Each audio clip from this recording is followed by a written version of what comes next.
शाम्बलयिता शतैर्विद्युतां कलिन्दगिरिनन्दनी तटसुरद्रुमालम्बनी मदीयमतिचुम्बनी भवतु कापि कादम्बनी यत्पादपद्मनखचन्द्रमणिछटाया विस्फुजितं किमपि गोपवधू स्वदर्शी पूर्णानुरागरससागरसारमूर्तिः साराधिका मयि कदापि कृपां करोतु अनरपितचरिं चिरात् करुणयावतीर्णः कलौ समर्पयतु नतोज्ज्वलरसां स्वभक्तिश्रियं हरिः पुरटसुन्दरद्वितिकदम्बसन्दीपितः सदा हृदयकन्दरे सफुरतु वः शचीनन्दनः कृष्णवर्णं तुषाकृष्णं सङ्गोपाङ्गास्त्रपार्षदं यज्ञैः संकीर्तनप्रायैर्यजन्ति सुमेधसः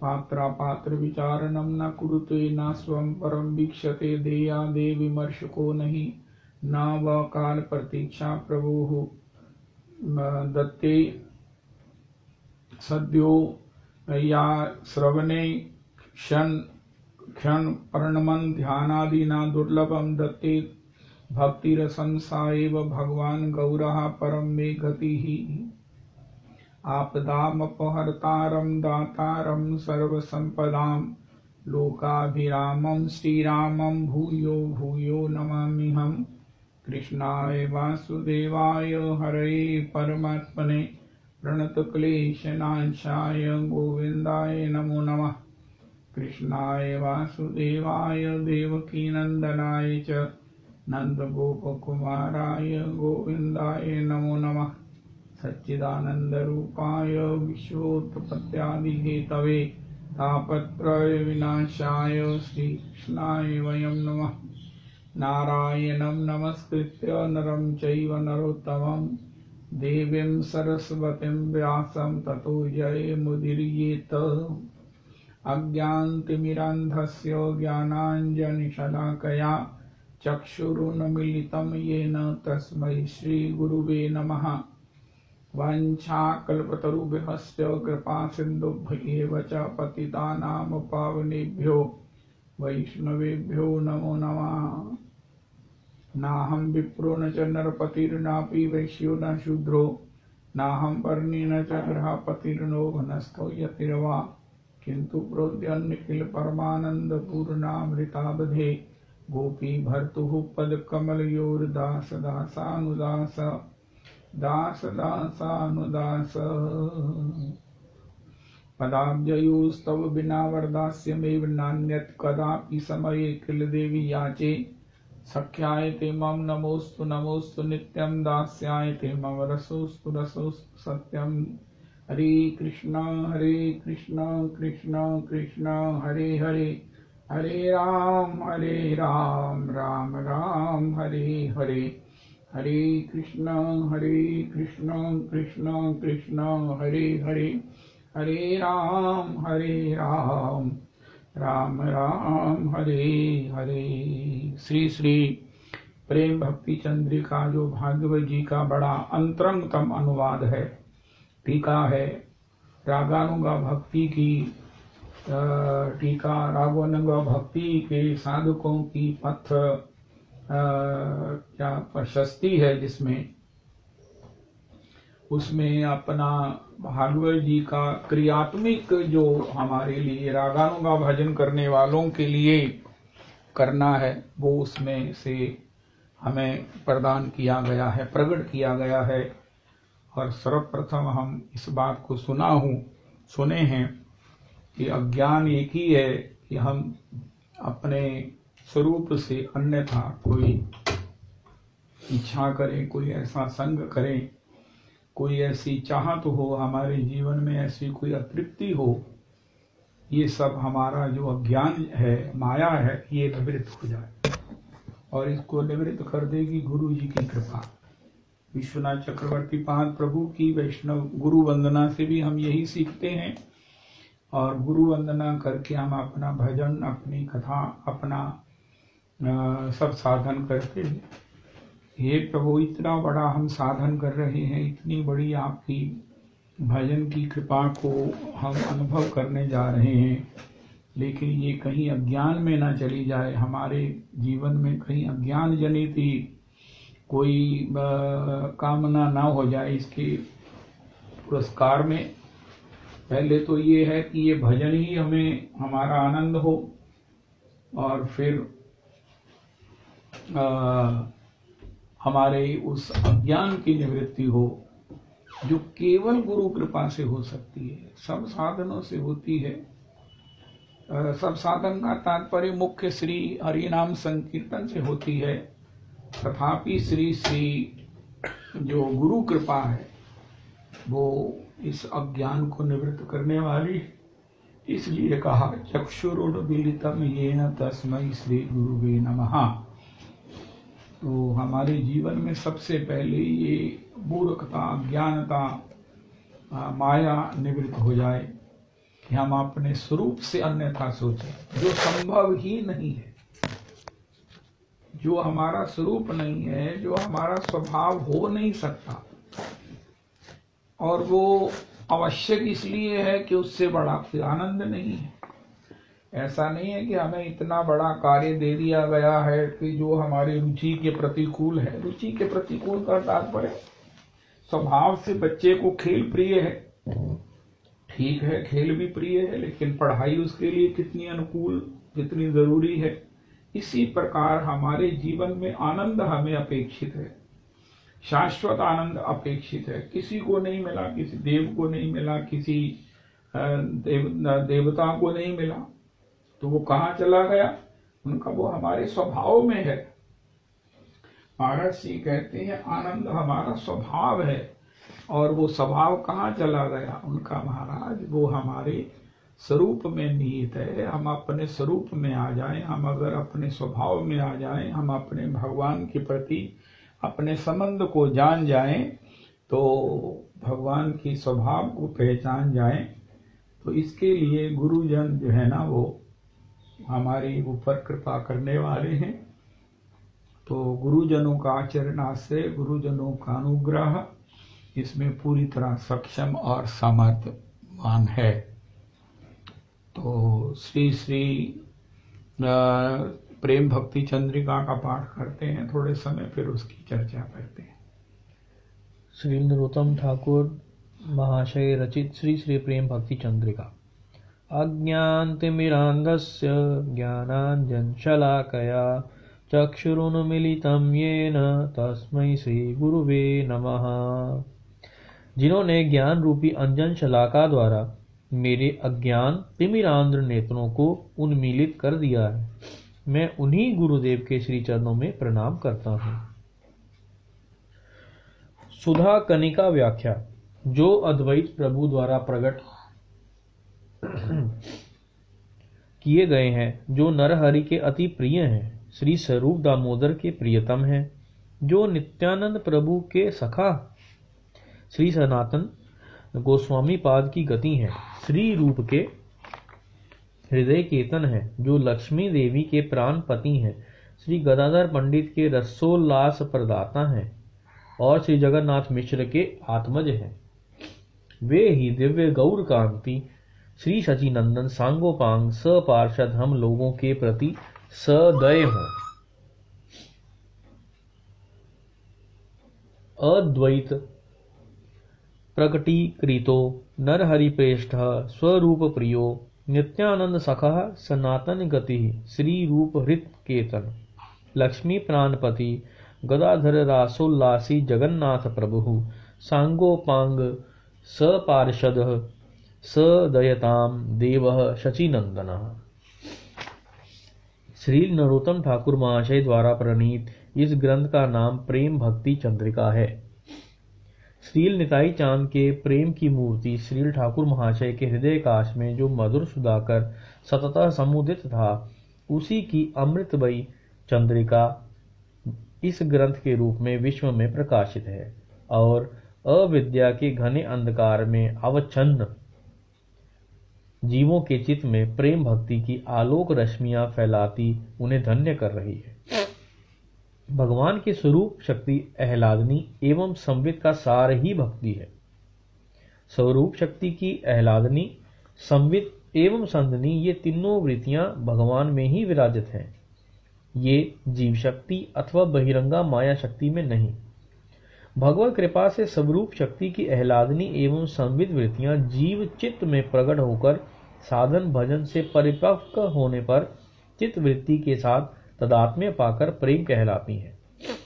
श्रीमद् जीव गोस्वामी पाद ने लिखा है, तस्या हृदयनया एवं क्वापि सर्वानंदातिशायिनी वृत्ति नित्यम भक्तवृंदेश्व निक्षिप्यमाना भगवत प्रीतय आख्या वर्तते। अतस्तः तदनुभवेन श्री भगवानपि श्रीमद् उक्तेषु प्रीत्यतिशयं भजतः इति। अर्थात इस प्रकार आह्लादनी शक्ति भगवान में नित्य विद्यमान होने से उसी के सर्वानंदतिशायिनी नित्य वृत्ति भक्तों में निक्षिप्त होकर भगवत प्रीति नाम धारण करती है। अतएव भगवान भी भक्तों के भीतर उस प्रीति को अनुभव कर अतिशय प्रीति प्राप्त करते हैं। ठीक उसी प्रकार जैसे पारे में गंधक चूर्ण गिरते ही नहीं मिलता, दोनों को मिड़ने पर पारे और गंधक का आकार बदलकर एक नई वस्तु सामने आती है। पारे और गंधक की एकावस्था श्रवण कीर्तन आदि भजन के फलस्वरूप भक्त साधक की प्राकृतिक मनोवृत्ति सच्चिदानंद रूपा भक्ति के साथ मिलकर स्वतः चिन्मयत्व प्राप्त करती है। तब साधक की मनोवृत्ति और आह्लादनी वृत्ति के मिलित अवस्था का नाम प्रेम होता है। इस ग्रंथ में उसी प्रेम साधना का सुनिर्मल आलोक झलमल करता है, तभी इसका सार्थक नाम है प्रेम भक्ति चंद्रिका। श्री ठाकुर महाशय की महाअनुभवमय वाणी इस प्रेम भक्ति चंद्रिका में एक और सहसा प्रेमोत्पादक अचूक साधन भजन की शक्ति निहित है, तो दूसरी ओर भजन निपुणता का ऐसा अपूर्व अमृतमय उपदेश है जिसका आलोक श्रवण कीर्तन करने वाले के हृदय का अविद्या तिमिर नष्ट कर शीघ्र ही प्रेम भक्ति का संचार कर हाथ पकड़कर अभीष्ट श्री राधा रमन के चरण सानिध्य में पहुंचा देगा। जैसे चंद्रमा का प्रकाश दिग्भ्रांत पथिक के आगे सही मार्ग प्रकाशित कर उसे गंतव्य में पहुंचा देता है, वैसे ही यह प्रेम भक्ति चंद्रिका का संसार रूपी मरुभूमि में घूम रहे स्वरूप भ्रांत जीवों की त्रिताप ज्वाला शांत कर अपनी प्रभा से यथार्थ भजन पद दिखाकर मंजरी स्वरूप जागृत कर श्री श्री राधा माधव के निकुंज द्वार पर पहुंचा देगी। तभी इसका सार्थक नाम है प्रेम भक्ति चंद्रिका।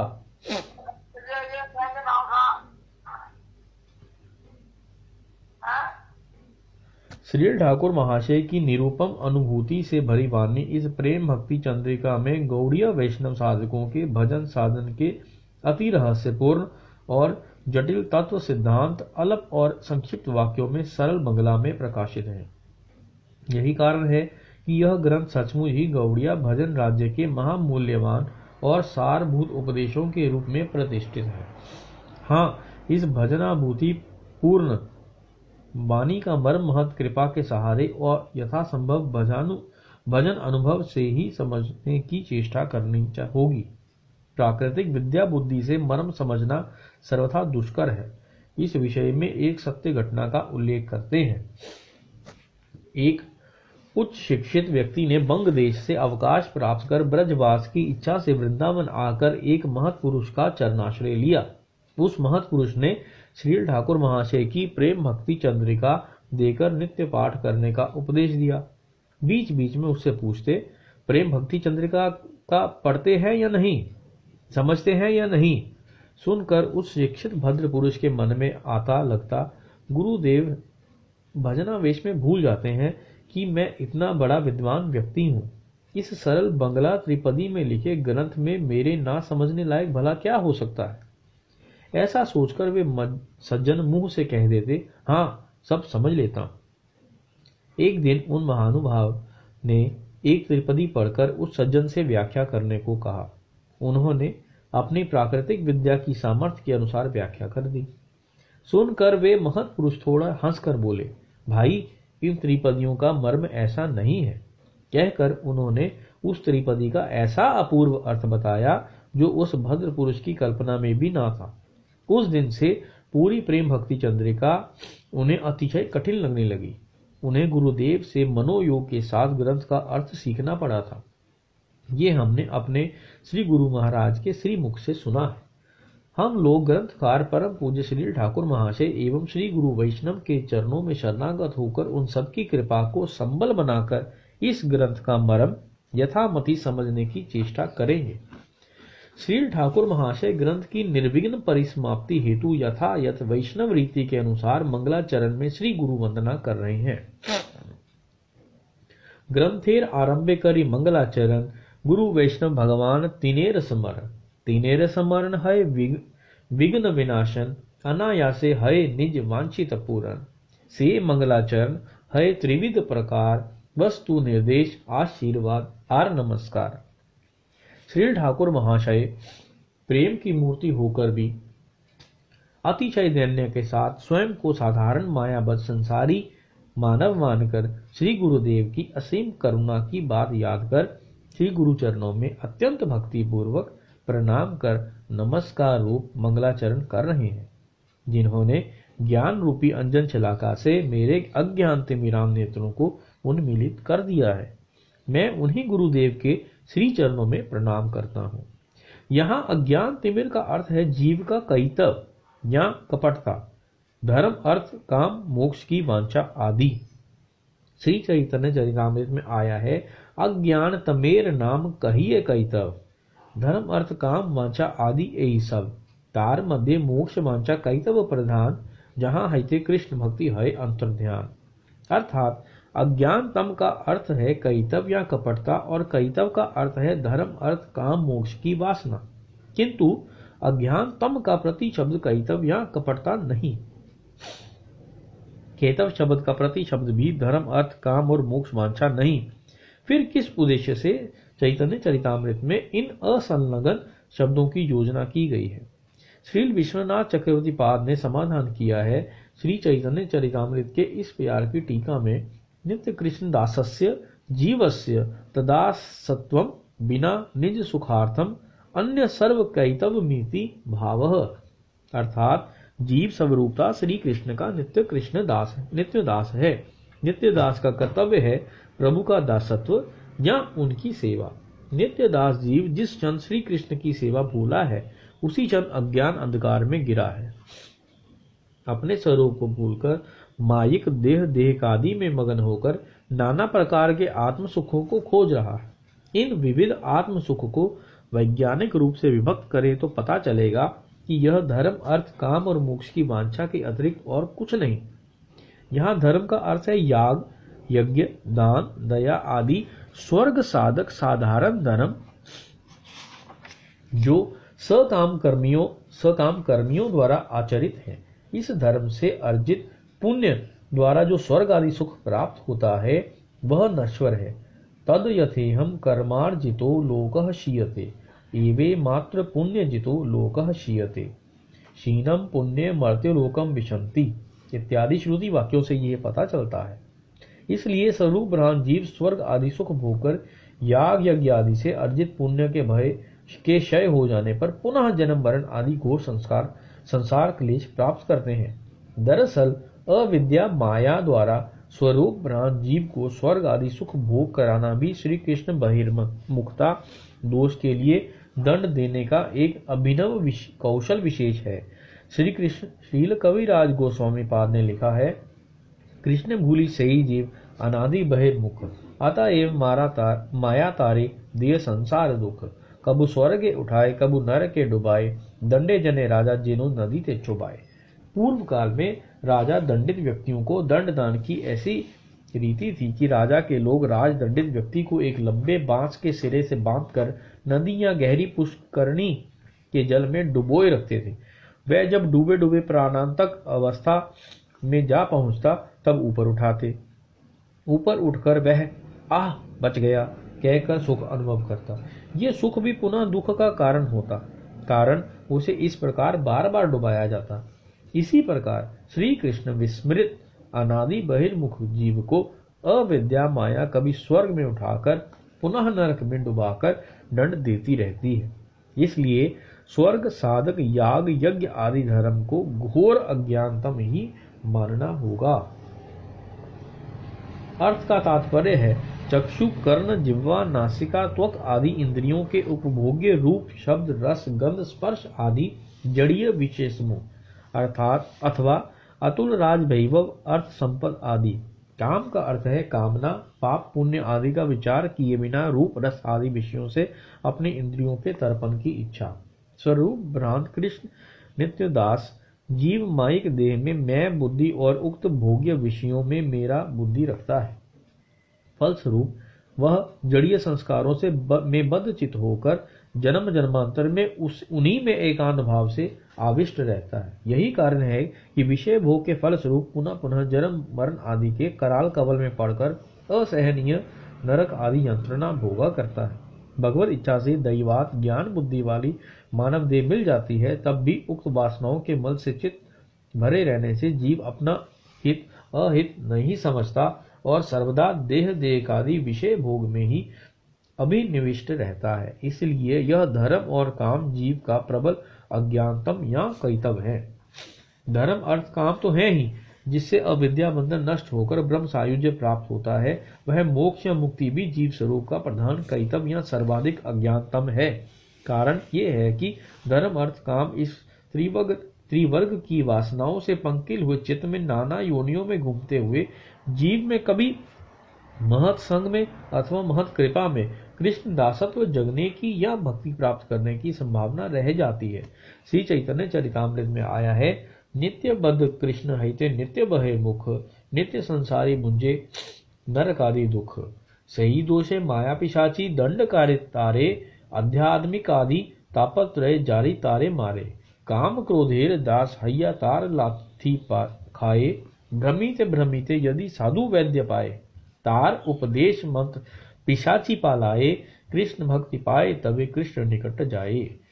किंतु मोक्ष वासना से विद्यचित मुमुक्षु का ब्रह्म से अभेद सोचने के कारण श्री कृष्ण के साथ जीव का प्रभु और नित्य दास का संबंध ज्ञान सदा सदा को लुप्त हो जाता है। श्री कृष्ण भक्त महदगण भी इन मुमुक्षुओं का साथ छोड़ देते हैं। इसलिए भक्ति पाने का मूल एकमात्र हेतु महत कृपा भी इनके लिए सुदूर पराहत हो उठती है। अंत में ब्रह्म के साथ सायुज्य प्राप्त होने से श्री कृष्ण के साथ संबंध ज्ञान जगने या भक्ति पाने की संभावना सदा के लिए जाती रहती है।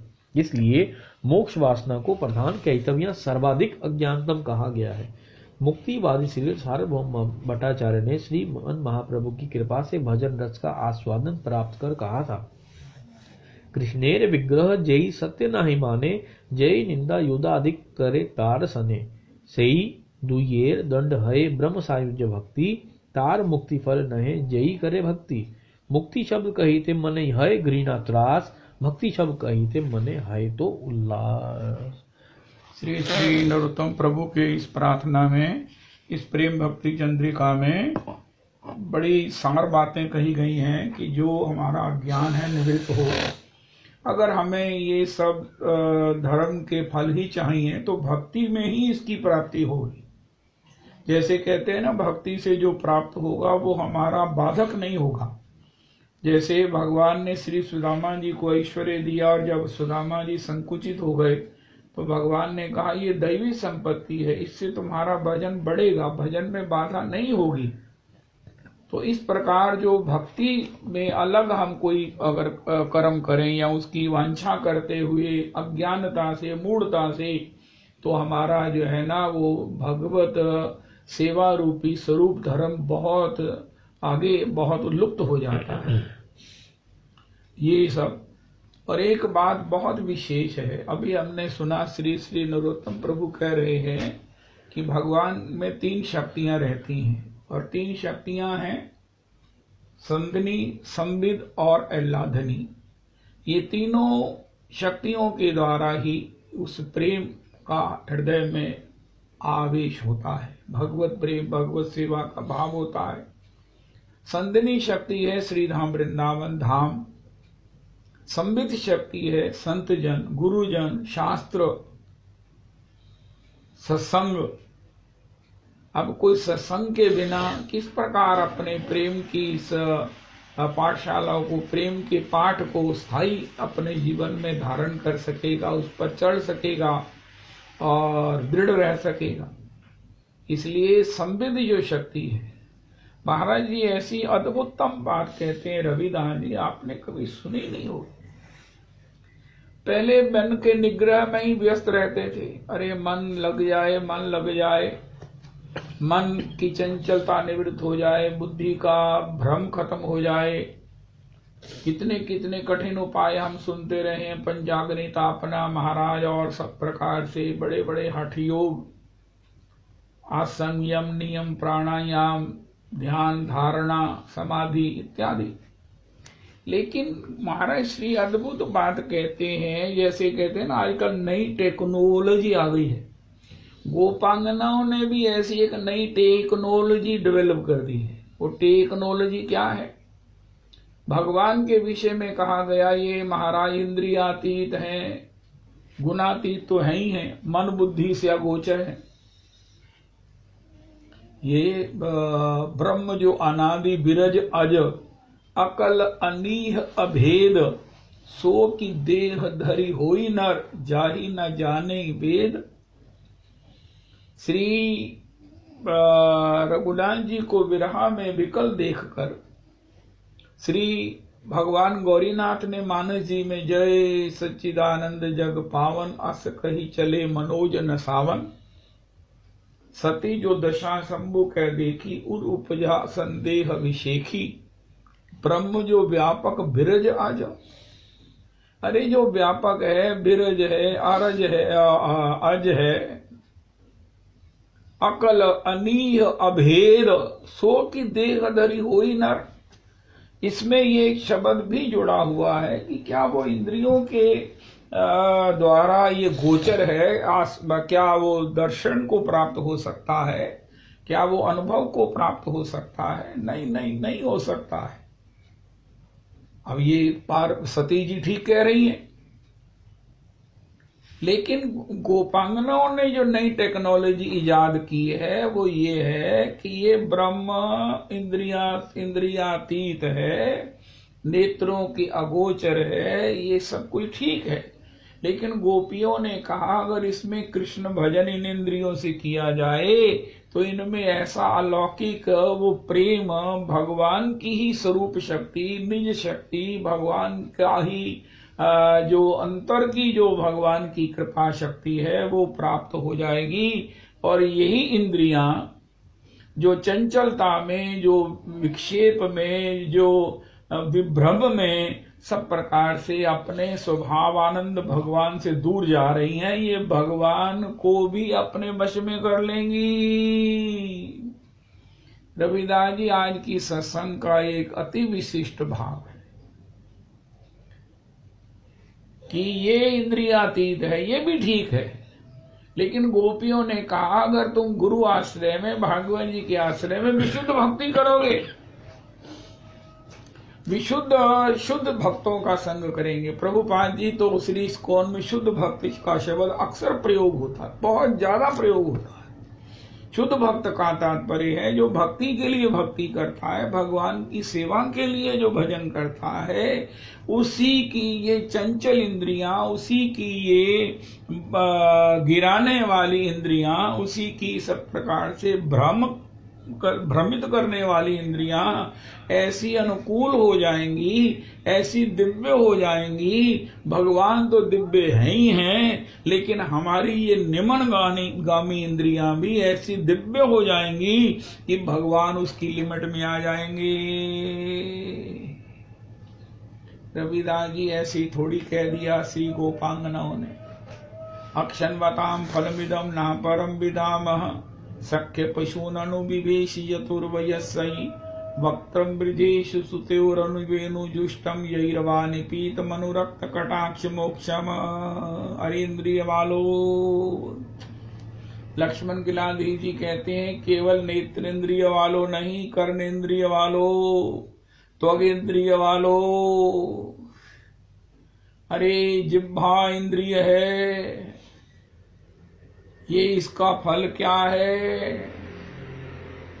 इस जिह्वा इंद्री का फल क्या है? तुंडे तांडवनी रतिन तुंडावली लब्धये कर्ण करोड़ कडम्बनी घटयते करनार बुद्धिभ्यास प्रिहाम चेता प्रांगन संगनी विजयते सर्वेन्द्रियाणां कृतिम नो जाने जनिता की यद भीर्मृतैः कृष्णेति वरनद्वयी।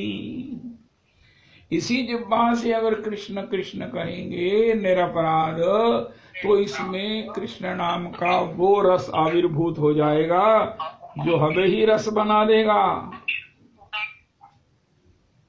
ये कृष्ण नाम कौन सी मिश्री है जो हमें ही मिश्री बना देगी?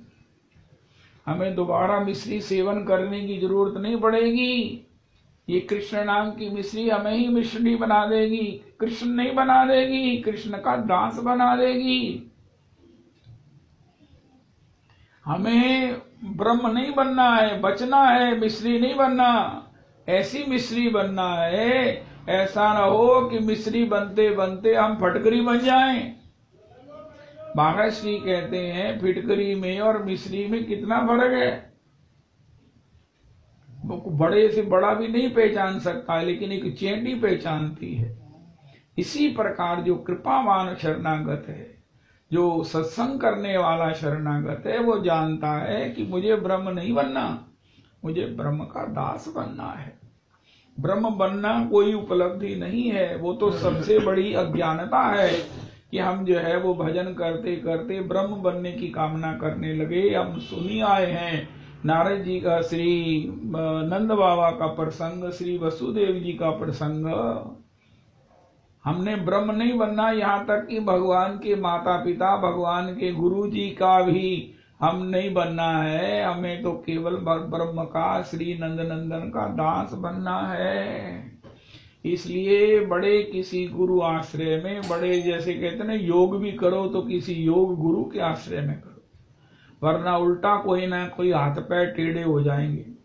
इसी प्रकार भजन भी करें भागवत जी के आश्रय में, भागवत जी के किसी आचार्य के आश्रय में, तो उससे क्या होगा, इन इंद्रियों में ऐसी इस प्रेम की, ऐसी उसमें भाव की, ऐसी उसमें एक अलौकिकता की स्थिति बन जाएगी कि इन्हीं जिह्वा इंद्री के द्वारा कृष्ण नाम के उस रस को प्राप्त करेंगे जिसमें हम कृष्ण दास होकर के कृष्ण को भी सब प्रकार से प्रसन्न कर सकेंगे। अरे प्रसन्न भी श्री कृष्ण को अधीन कर सकेंगे। मायरी मेरो श्याम लग्यो संग डोले, जित जाओ तित एड़ो ही आवे, बिना बुलाए मुँह से बोले, कहा करूं ये लोभी नैना, बस कीने बिन मोले, कुंभन दास लाल गिरधर आली, हंस हंस घूंघट खोले, मायरी मेरो श्याम लग्यो संग डोले। भजन करें, भजन करें, हरि नाम करें, भगवत को सुने, भगवान को सुने, भगवान की चर्चा सुने, संतों के द्वारा भगवान के उन रहस्यों को जाने, भगवान के वशीकरण उस मंत्रों को जाने, वृंदावन की रजरानी का सन सेवन करें, तुलसी जी का जैसे दीपदान का, तुलसी जी अभिसिंचन का, पूजन का, ये जो कितना बड़ा उपक्रम कर रहे हैं, श्री श्री दामोदर अष्टकम का पाठ करते हुए कितना सुंदर जो है वो हम आस्वादन कर रहे हैं। और श्री भगवान के श्री सब प्रकार से चरण कमलों की सेवा, मंदिर में भगवान के लिए भोग राग, भगवान का स्तवन, भगवान को भागवत जी का गान करके सुनाना, इससे क्या होगा, यही हमारी इंद्रियां जिसके मारे कोई भी अदर देन भक्त मारे इसी के दुर्गति को प्राप्त हो रहे हैं। दुर्गति को प्राप्त हो रहे हैं। जब आंख कुछ अन्यथा देख लिया तो अजामिल की वो दुर्दशा हुई। महाराज भागवत जी में लिखा है, सब प्रकार से श्रौत स्मार्त कर्मों में वो बड़ा निपुण था। सूर्य को जल देता था, सूर्य उपासी था, गायत्री का पाठ करता था, माता पिता का सेवा करता था, उसके घर में सती साध्वी पत्नी थी, उसके बच्चे थे। लेकिन आंख ने ऐसा क्या देख लिया कि उसने उसके प्रभाव में आकर उसकी सब प्रकार से वृत्ति, उसके सारे पुण्यों को, सारे धर्म कर्म को नष्ट कर दिया। और वो उस वैश्या को जो है वो घर ले आया, पत्नी को निकाल दिया घर से, माता पिता को छोड़ दिया। अब बताओ, जब एक इंद्रिय, यही नेत्र इंद्रिय के द्वारा इतना पतन हो सकता है, उनका भगवान ने इतनी खतरनाक इंद्रिय दे दी है, उनका तुम्हें क्या चिंता है? ये खतरनाक है, तुम इस खतरनाक से खतरनाक ही काम करो, इससे भगवत दर्शन करो। भगवान कहते सबसे बड़ा खतरनाक तो मैं हूं। अगर तुमने मुझे देख लिया, तो एक काले खां थे, काले खां एक चौक है, शायद वो एक मोहल्ला है दिल्ली में। तो वो क्या हुआ, वो बैलिफ था कचहरी का, नोटिस देने आया मदन मोहन जी के मंदिर करौली में। तो भगवान की उस समय आरती हो रही थी, उसने दूर से देखा, अरे ये किसकी आरती हो रही है? ये मयूर पिछ धारण किए हुए, ये महाराज बंसी बजाते हुए, अरे ये महाराज त्रिभंग ललित, हाय हाय हाय हाय, अरे ये वनमाला पहने हुए, इस प्रकार जो है वो भगवान श्री श्री का दर्शन मात्र कर लिया। ये नेत्र इंद्रिय बड़ी खतरनाक है, लेकिन भगवान के साथ कंपटीशन जब हुआ ना उस खतरनाक इंद्रिय का, तो उसके सारे खतरे जो है वो प्रेम में बदल गए। अब तो महाराज वो रोज ही दर्शन करने आ जाए, रोज ही आ जाए, तो महाराज वो किसी को पता चल गया ये तो मुसलमान है और ठाकुर जी के दर्शन को आता। पुजारियों ने उसे भगा दिया, फिर भी नहीं माना तो फिर उसको मारा पीटा। आखिर उसने जो है वंचन कर लिया कि मैं तो महाराज दर्शन के बिना रहता नहीं और मेरे को इस प्रकार शासित किया जाता है, मैं जाऊं तो जाऊं कहाँ। आखिर उसने क्या किया, जो है वो अनशन करके बैठ गया। तो अनशन में भगवान ने एक जाकर पुजारी जी को कहा, पुजारी जी ये आप क्या कर रहे हैं, उसको मेरा दर्शन कराओ और उसको जो है उसकी सब प्रकार से दर्शन में बाधा दूर करो। और मैंने उसको अपने यहाँ का भोग का थाल दिया है, वो लेकर आएगा और उसका सब प्रकार से स्वागत करना। भक्तमाल में काले खां के चरित्र में लिखा है कि सब गोसाई जन उनकी जो है वो अगवानी के लिए भगवान की प्रसादी पुष्पमाला लिए हुए खड़े थे और उनको जो है वो भगवान के प्रसादी माला को धारण कराया, गले से लगाया, कोई चरण पड़े, अरे आप धन्य हो, हमको सेवा करते युग बीत गए, हमारे पूर्वजों को भी महाराज सेवा करते, उनका सौभाग्य का अपूर्वत्व बढ़कर भी हमें सभी भगवान के दर्शन नहीं हुए, तुम धन्य हो। उनका महाराज तुम्हें कैसे मिले? उनका महाराज मुझे तो पता ही नहीं, मैंने तो देखा इनको, मुझे क्या मालूम है कि ये आपके भगवान है, मैंने तो देखा। उनका महाराज ये लड़का है बड़ा ही सुंदर है, बड़ा ही, अरे वो क्या महाराज इसके खड़े होने की भंगी देखो, इसके नेत्र देखो, इसका मुकुट देखो, इसकी हंसी देखो।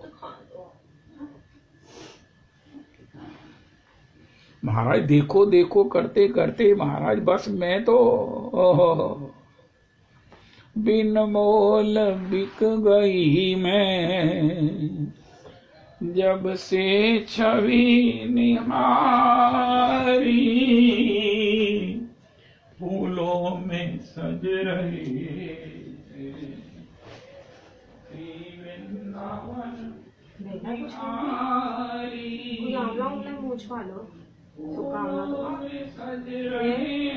जोड़न लाना कोई बिल्कुल हो जाएगा।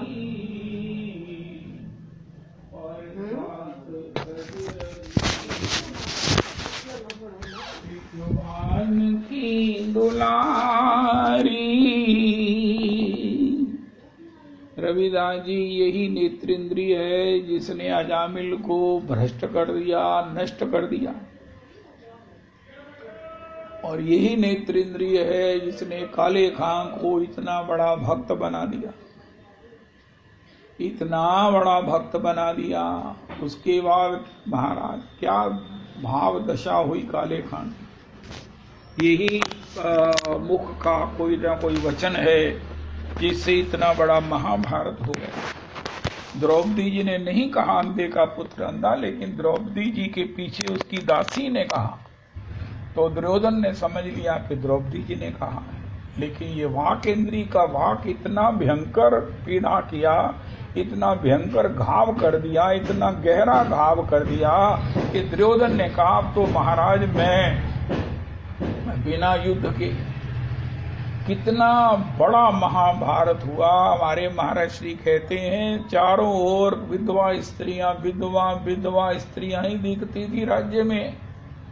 युधिष्ठिर ने कहा क्या मैं इन विधवा स्त्रियों के ऊपर शासन करूंगा?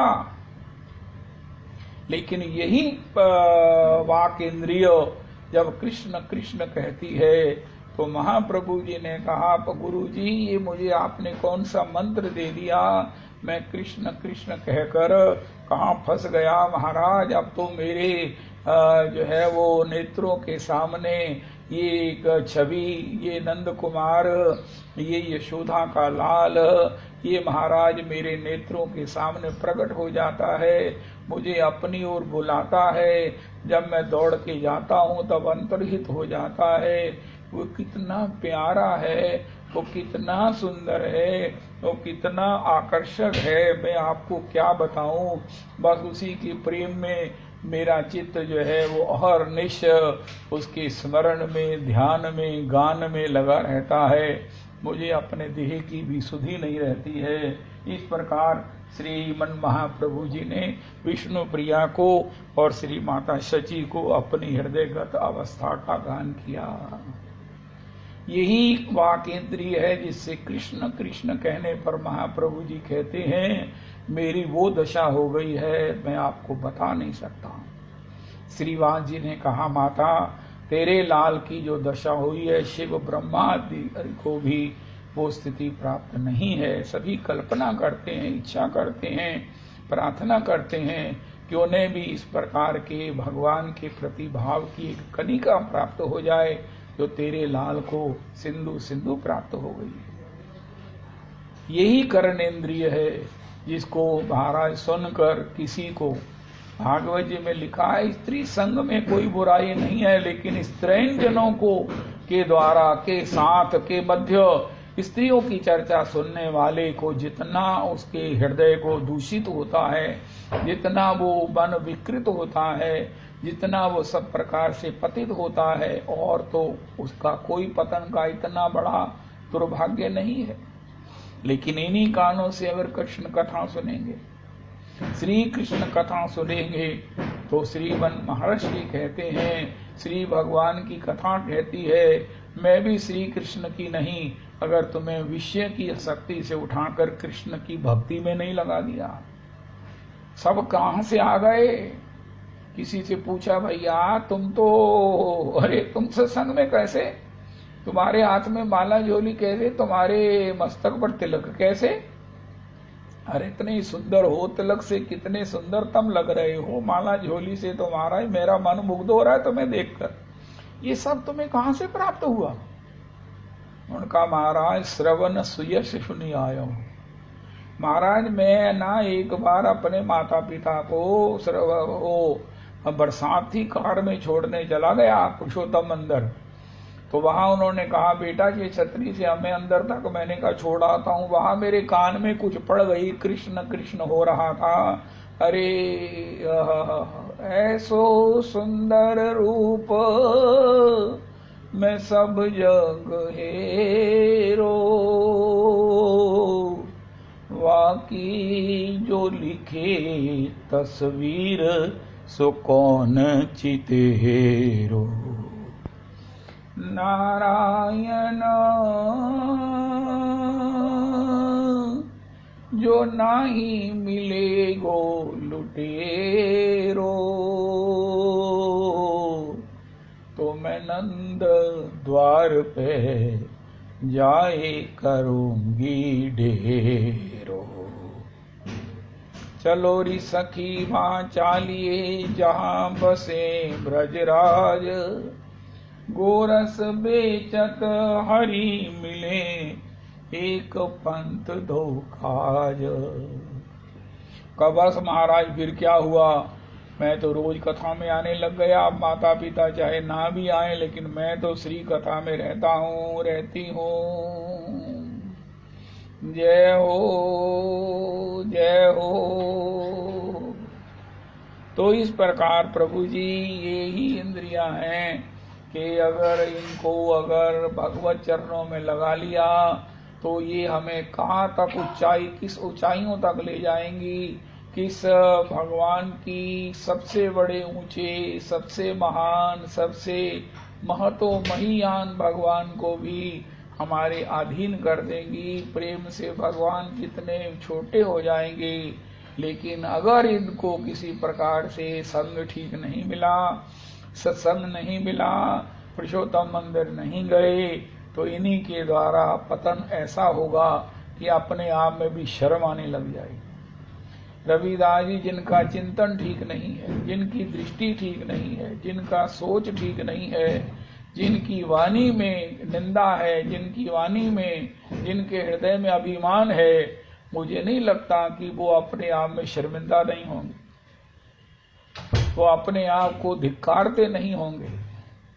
महाराज श्री तो आप कह रहे थे यहाँ तक कि ऐसे व्यक्ति को डूब मरने के लिए चुल्लुबल पानी की क्या जरूरत है।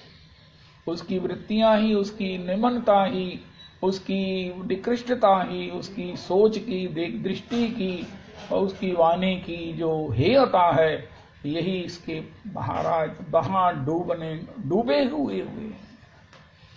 लेकिन ये गोपांगनाओं की जो टेक्नोलॉजी है, अरे कुछ नहीं करना, केवल कृष्ण कृष्ण कृष्ण कृष्ण करना है। कृष्ण प्रेमियों को, कृष्ण अनुरागियों को, माला झोली वालों को, तिलक धारण किए हुए जनों को और सब प्रकार से भगवत चर्चा करने वालों के पास जाके बैठ जाना है, कुछ नहीं करना।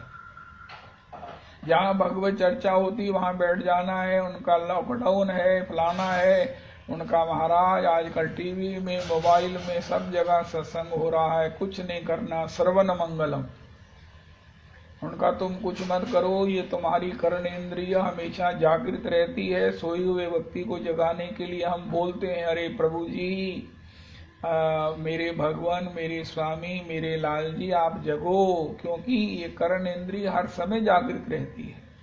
और इस जागृत इंद्रिय का लाभ लेकर हम श्री कृष्ण कथा सुने, श्री कृष्ण को सुने, समझ आए या ना आए, अरे हमारे को भाव हो या ना हो, इतनी सी सावधानी हम कर ले, बाकी काम कृष्ण कथा कर लेगी, बाकी काम कृष्ण कथा कर लेगी।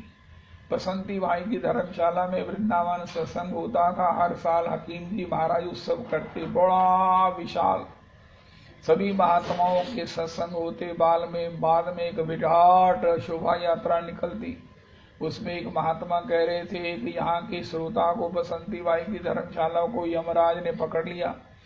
उसको दंडित करने के लिए दंड सुनाने लगे। उसने कहा हमारा 1 मिनट का मुझे समय दिया जाए। उनका क्यों, क्या करोगे? उनका मैं बसंती बाई की धर्मशाला में वो बैरागी बाबा को सुनता हूँ जिसने कहा था तुम कृष्ण एक बार कह दिया तुम्हारे को धर्मराज ही मिलेंगे, यमराज नहीं मिल सकते। यमराज को तुम देख नहीं सकते और धर्मराज तुम्हें इतना प्यार करेंगे कि वो प्यार तुम्हें कृष्ण चरणारविंद के चरणों की सेवा तक ले जाएगा। एक कृष्ण नाम से ये सब होगा। कहाँ मुझे ये बताया गया और कहाँ मुझे आप दंड सुनाने की बात कर रहे हो? यमराज ने उसे पकड़ा, रे इधर आ, इधर आ, इधर आ। उनका क्यों? उनका महाराज तू बसंती भाई की धर्मशाला में नहीं जाना, तूने जो लेना मुझसे ले ले। उनका अब तो मैं महाराज और भी लूंगा। उनका और जो चाहिए ले ले, मेरा पद ले ले, मुझे ले ले भैया, लेकिन एक बात है, जाके बैरागी बाबा को ये ना कह देना कि आपके वचन का मैंने पालन नहीं किया, गलती हो गई मेरे माई बाप, अरे मेरे प्रभु मेरे से गलती हो गई, मुझे क्षमा कर दे, वरना मेरी जो है वो मेरी नौकरी चली जाएगी। भगवान के नाम की जो महिमा है उस पर प्रश्न चिन्ह नहीं लग सकता है, तुम्हें जो चाहिए ले लो। तो इस प्रकार श्रवण यश सुनी आया। विभीषण जी से पूछा आप कैसे चले आए, सबसे यही पूछा। श्री रुक्मिणी जी कहती है मेरे को दूर गेल अंग ताप त्रिविध दुष्कर, ये तीनों ताप आदि भौतिक आध्यात्मिक और आदि दैविक आदि भौतिक ताप होते हैं। सास का बहू से, बहू का सास से, दरानी से, जेठानी से, पति से, पुत्र से, पिता से, विचारों का मेल ना होने से, बड़ा भौतिक मैंने भूतों से, जीवों से जो ताप होता है वो भी चला जाता है। खूब निकालो गाली, अरे अच्छा है, बहुत कृपा कर रहे हो प्रभु जी, निंदा कर रहे हो, बहुत अच्छा कर रहे हो, कैसे होगा, ताप नहीं हमें स्पर्श कर सकता है। श्री रुक्मिणी जी कह रही हैं दूर गेल अंग ताप त्रिविध, ये तीनों ताप दुष्कर हैं। देवताओं तक को भी ये तीनों ताप जिनके पीछे लगे हुए हैं ये नहीं जा सकते हैं। लेकिन सुनिया तुम्हार गुण भुवन सुंदर, हे भुवन सुंदर तुम्हारे गुणों को सुनकर दूर गेल अंग ताप त्रिविध दुष्कर, तीनों दुष्कर ताप जो है वो चले गए हैं। ऐसा जो भगवान का ये सत्संग है और आज का जो प्रसाद गोपांगनाओं की टेक्नोलॉजी का हम लाभ लें और जीवन में जो चाहें वो प्राप्त करें। हे मेरे राधा कुंड, हे मेरे कृष्ण कुंड, तुझ पे दिल कुर्बान, तो ही मेरी आरज़ू, तू ही मेरी आबरू, तू ही मेरी शान। तेरे दामन से जो आई उन हवाओं को सलाम, चूम लूं मैं उस जुबां को जिस पे आए तेरा नाम। सबसे हसीन सुबह तेरी, सबसे सुंदर तेरी शाम, तुझ पे दिल कुर्बान। हे मेरे राधा कुंड, हे मेरे कृष्ण कुंड, तुझ पे दिल कुर्बान। माँ का दिल बन के कभी सीने से लग जाता है तू, और कभी नन्ही सी बेटी बन के याद आता है तू। जितना याद आता है मुझको उतना तड़पाता है तू, तुझ पे दिल कुर्बान। हे मेरे राधा कुंड, हे मेरे कृष्ण कुंड, तुझ पे दिल कुर्बान।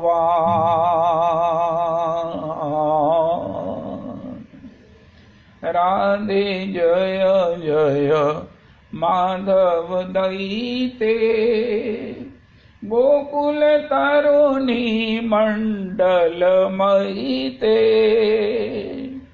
दामोदर रति वर्धन वेशे, हरि निष्कुट वृंदाविपीदेशे, वृषभानो दधि नव शशिलेखे। ओहो ललिता सखी गुण रमित विशाखे, करुणा कुरु बही करुणा भरी ते, सनक सनातन वर नित चरिते, राधे जय जय माधव दयिते। जय जय श्री राधे। सब अंग गुणहीन हो, तापे यतन न कोय, एक किशोरी कृपाते, जो कछु होए सो होए। श्री राधा माधव चरण वंदौ बारंबार, एक तत्व दौ तन धरे नित रस पारावार। जय जय श्री राधे, जय जय श्री राधे, जय जय श्री राधे। निताई गौर हरि बोल। गौर प्रेमानंदे हरि हरि बोल।